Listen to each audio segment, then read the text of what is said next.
Bueno, estamos acá con vos, Marina Gudiño, sos parte de Católicas por el Derecho a Decidir, parte del equipo de litigio, también abogada, bueno, no abogada de Paola Ortiz, pero sí vocera de la causa y activista también por el pedido de liberación de Paola Ortiz. Así que, bueno, primero que nada, gracias por conectarte y por la entrevista. Y bueno, primero que nada, preguntarte, ¿no? O sea, Paola Ortiz es una mujer cordobesa que está presa hace 13 años de forma injusta por haber sufrido una emergencia obstétrica. No sé si podés contarnos un poco qué es lo que pasó y el contexto en el que se encontraba Paola, que sabemos que, bueno, era de mucha vulnerabilidad. Bien, bueno, en primer lugar, muchas gracias. Gracias por el espacio. Eh, Desde la campaña por la libertad de Paola, uno de los ejes centrales es la difusión del caso, los medios de comunicación, así que gracias a la izquierda a diario por recibirnos, por darnos esta nota y por sumarse también a este pedido de libertad. En relación al caso de Paola, como para empezar, bueno, Paola es una mujer eh, de Villanueva, que es una ciudad cerca de Villa María, que en el año 2012 tuvo una emergencia obstétrica, específicamente tuvo un parto en avalancha. Un parto en avalancha es un parto que sucede de manera repentina, que representa un riesgo en la salud para las personas que los atraviesan, que está dentro del marco de lo que es una emergencia obstétrica y son situaciones que no se pueden prever y que necesitan asistencia urgente, ¿no? Paola atravesó esta situación en absoluta soledad, sin redes de contención, en un contexto de extrema precariedad, vivía en una habitación prestada, una mujer pobre, que había sufrido un montón de violencias a lo largo de su vida, violencia económica, violencia psicológica, violencia sexual, y que en el año 2012 atraviesa esta situación eh, a raíz de ese hecho, que termina con un nacimiento sin vida. Paola queda detenida y después condenada, después de un proceso judicial con muchísimas irregularidades que se realiza en Villa María, en la ciudad de Villa María. Queda condenada a homicidio agravado por el vínculo, a cadena perpetua.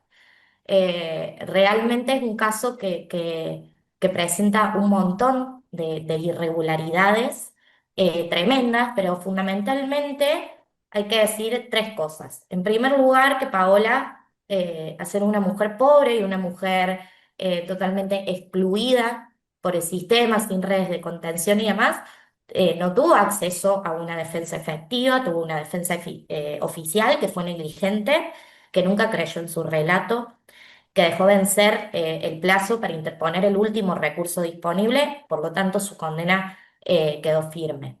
Por otro lado, que en el expediente consta, a raíz de la pericia que se realiza, que no se puede aseverar el nacimiento con vida, es decir, la prueba central para condenar a alguien por homicidio eh, después de un parto, ¿no? Sin embargo, Paola queda condenada, sin pruebas, que es como uno de los ejes, es un principio del derecho penal, del derecho constitucional.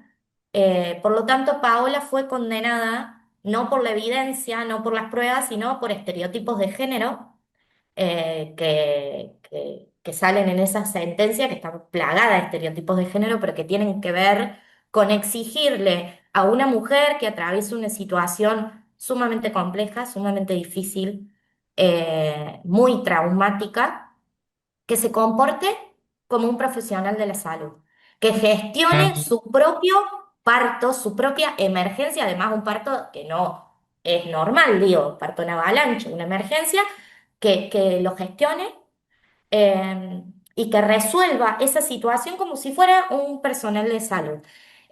A Paola en la sentencia se la condena, por ejemplo, una de las cosas que se utiliza para condenarla es que era multípara. O sea, que como ya había tenido hijos, Bueno, nada, se supone que debería haber sabido cómo gestionar esta situación, como si todos los partos que atraviesa una mujer fueran iguales, o que no supo que no cortó el cordón umbilical.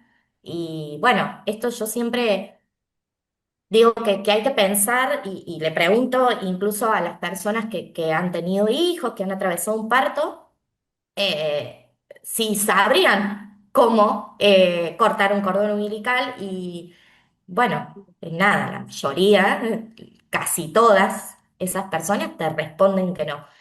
Sin embargo, para Paola, esto, que para otras mujeres no sería determinante y no hubieran terminado en una situación así, no hubieran terminado condenadas, sí fue determinante y terminó condenada y en esta situación. Bien, entonces nos decís, bueno, Paola sufre este parto en avalancha y o sea, ella se acerca a un hospital, a la policía, ¿cómo fue el trato de la policía? ¿Qué sucedió ahí? Bueno, ella obviamente una situación que fue terrible, digamos, que la dejó en muy mal estado, porque es una situación de riesgo para la salud. Paola, lo primero que hace después de este hecho, a los días, es acercarse ella misma a la policía. Paola se acerca a denunciar, ella vivía con su hijo más chico de 5 años, y el padre de su hijo ahí se lo lleva. Entonces Paola se acerca a la comisaría a denunciar este hecho, desesperada porque se habían llevado a su hijo. En esa circunstancia ella cuenta que había atravesado esta situación, y automáticamente queda detenida. eh, y ahí en realidad lo que se utiliza también es el relato de ese policía que la recibe, que hace una interpretación de lo que ella cuenta en ese momento.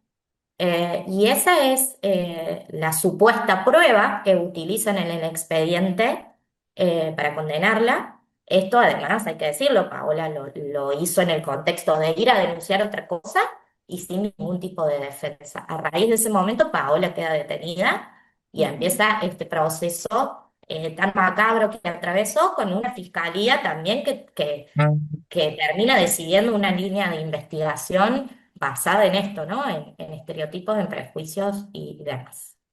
Claro, sí. O sea, en el momento uno decidieron que Paola era culpable y solo actuaron en consecuencia de pensar que era culpable sin investigar verdaderamente lo que sucedió ni pensar si necesitaba algún tipo de ayuda, contención. Vos recién mencionabas que fue todo un proceso lleno de irregularidades. Mencionaste la cuestión de que no había pruebas de que había parido un bebé con vida. Mencionaste, bueno, la aparición de estereotipos de género. No sé si podés mencionar otras irregularidades o otras cuestiones vinculadas a la causa.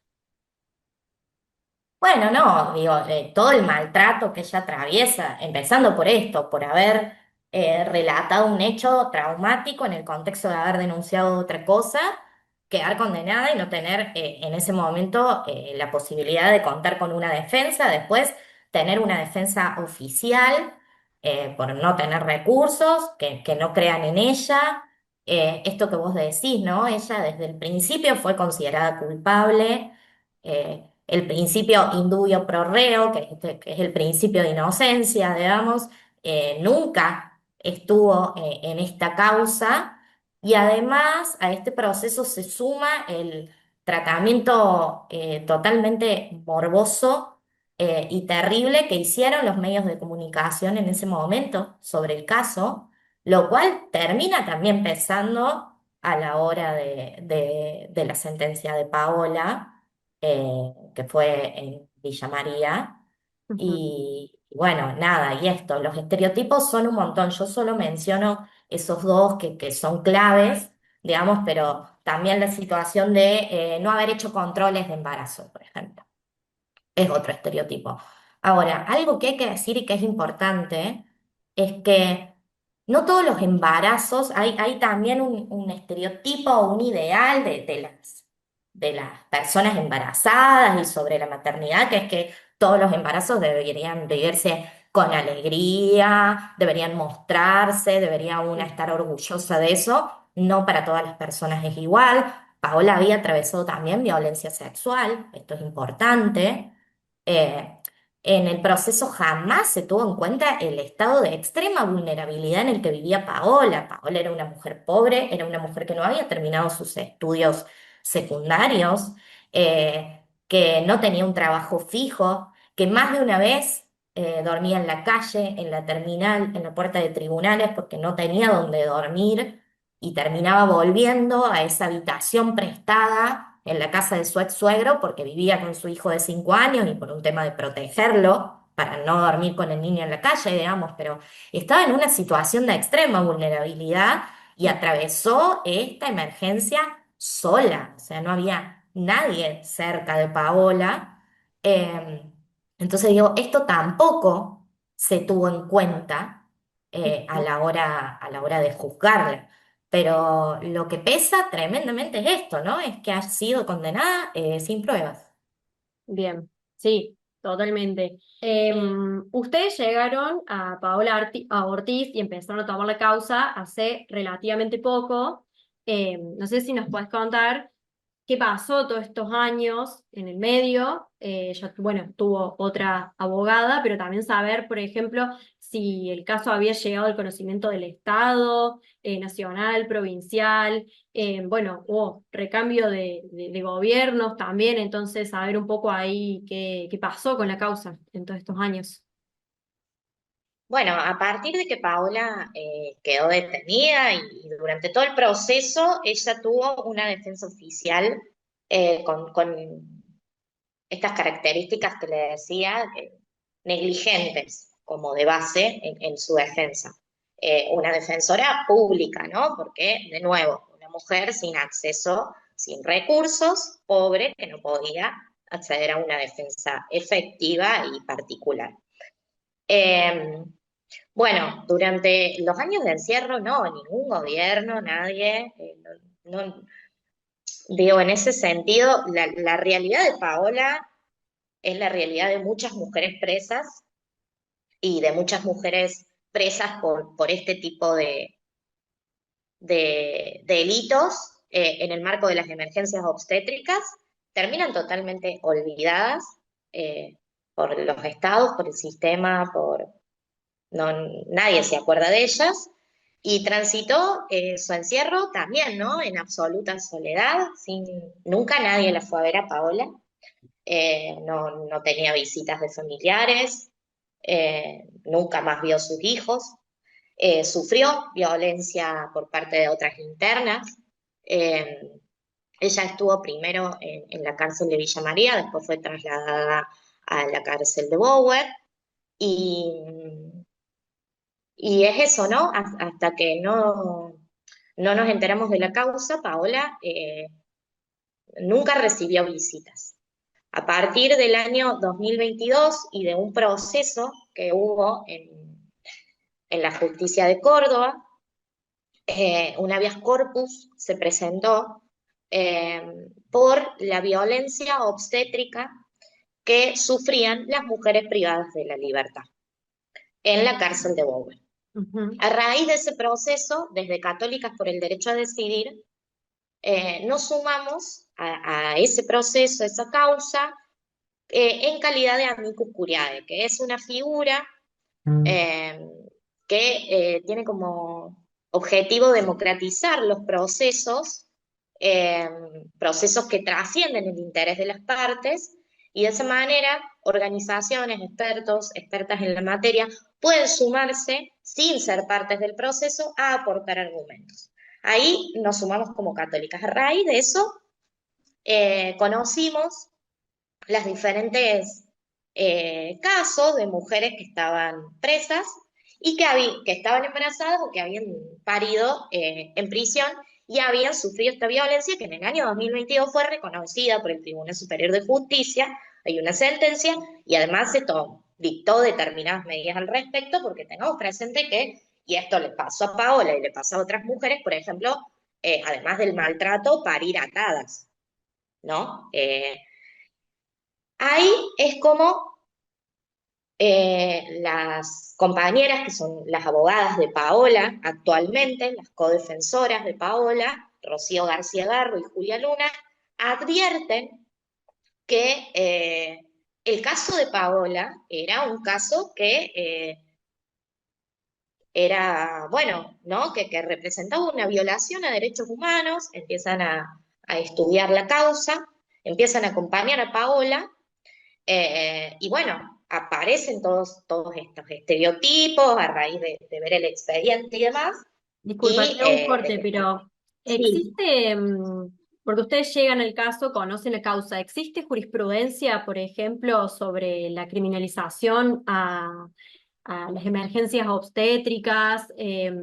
¿Hay, no sé, fallos previos que sirvan, por ejemplo, para pensar esta causa? sí hay, no en la provincia de Córdoba, o no Ujú. que yo recuerde, hay en otras provincias, hay mujeres que han sido absueltas, de nuevo, mujeres que han atravesado estas situaciones acompañadas de abogadas y abogadas feministas que han sabido defenderlas. Ujú. Eh, pero eso por un lado, ¿no? Por otro lado, y algo esto es importante, hay un fallo de la Corte Interamericana de Derechos Humanos, que es el fallo de Manuela versus El Salvador.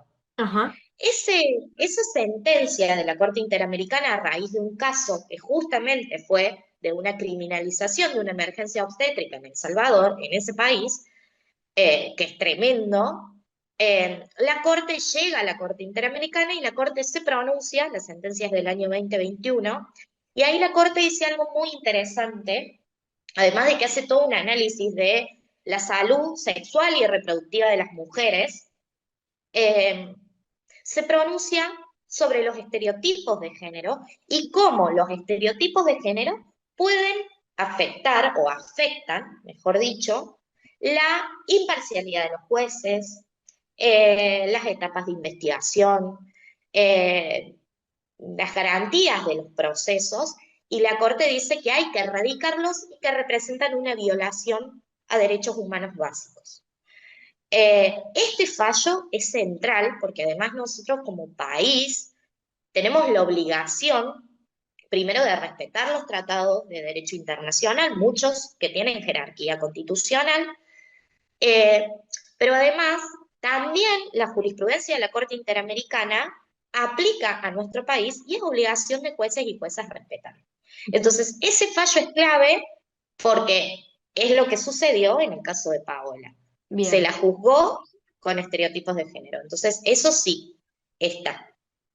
bien. Está y es una de las patas, de los argumentos del recurso de revisión que presentan las codefensoras de Paola.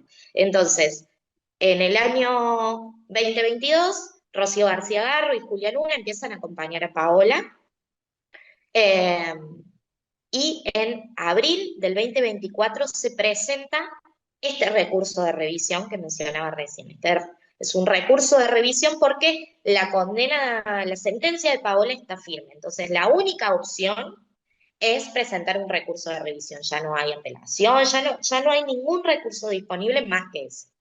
Se presenta este recurso de revisión pidiendo que su sentencia sea revisada con perspectiva de género y aportando un informe que realizó la médica Estela Maris Manzano, que es una especialista, eh, es médica forense, es tocoginecóloga, es una referente también, que ella en ese informe hace un análisis y explica además, como médica, lo que es un parto en avalancha, lo que implica un parto en avalancha. Entonces, estos son los argumentos que tiene ese recurso, al que además se le fueron sumando presentaciones de amicus curiae, como explicaba antes, de amigos del tribunal, con esta función de aportar argumentos, de más de 10 organizaciones feministas y de derechos humanos, no solo de Córdoba, sino del país y también de la región, que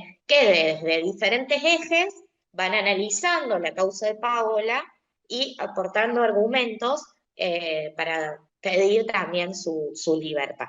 Bien, sí, ahí me das el pie justo porque, bueno, no es coincidencia que nos enteremos de este caso y que empiece a ser pública la campaña por la liberación de Paola Ortiz, con el hecho de que se estrenó la película Belén.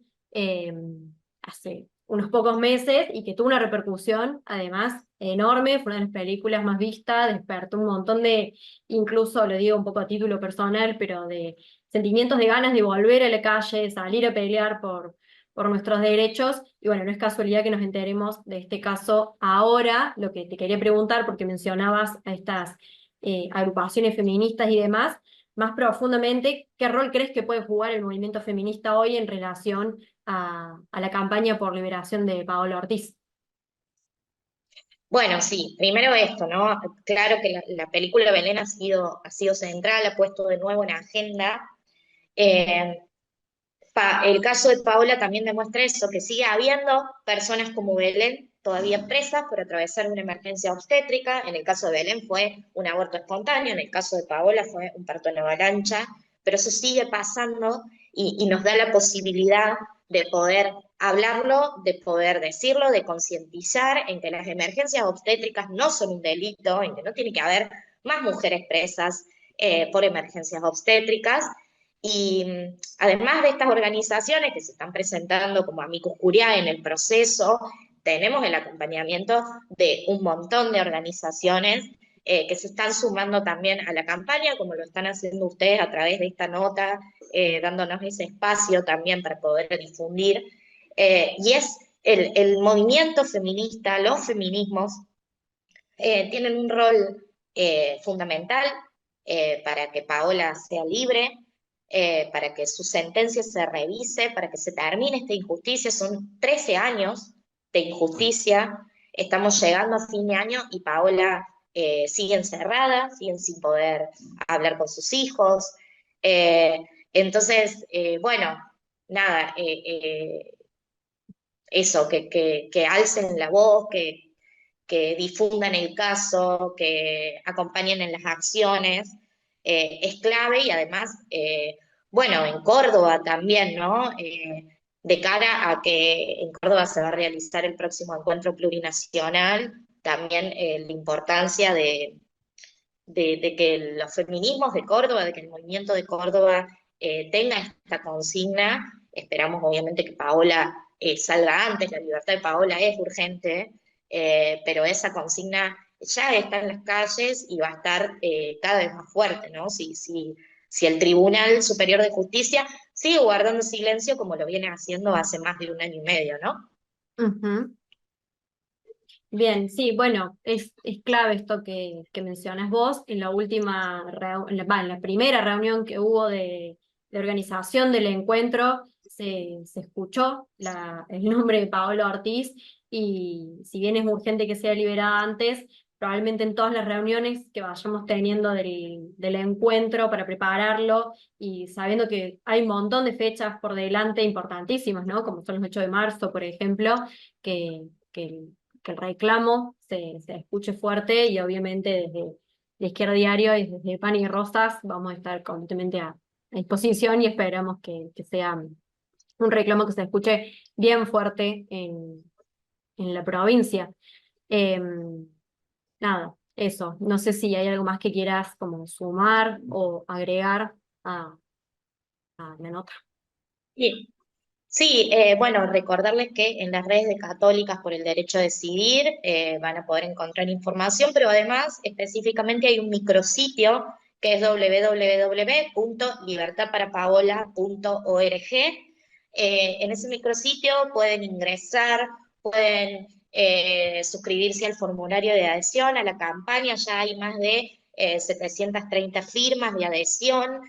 Ahí van a tener disponibles también todo lo que es los carteles, el material para bajar, estamos recibiendo fotos, quien quiere sumarse con fotos, de eso después va a ir saliendo materiales, que estén atentos, atentas, que va a haber más acciones en el marco de esta campaña, así que, bueno, eso y la consigna de que las emergencias obstétricas no son delitos, y de que sabemos que Paola no es la única, así que por Paola y por todas pedimos la libertad, pedimos que sea urgente, que el Tribunal Superior de Justicia se pronuncie, que es su obligación, que es su responsabilidad hacerlo, y que no vamos a parar ni desde Católicas por el Derecho a Decidir, ni desde la campaña, ni de todas las organizaciones que nos están acompañando y que se están sumando por esta causa hasta que Paola sea libre. Así que bueno, eso y agradecerles de nuevo por sumarse y por el espacio para contar este caso. Gracias a vos.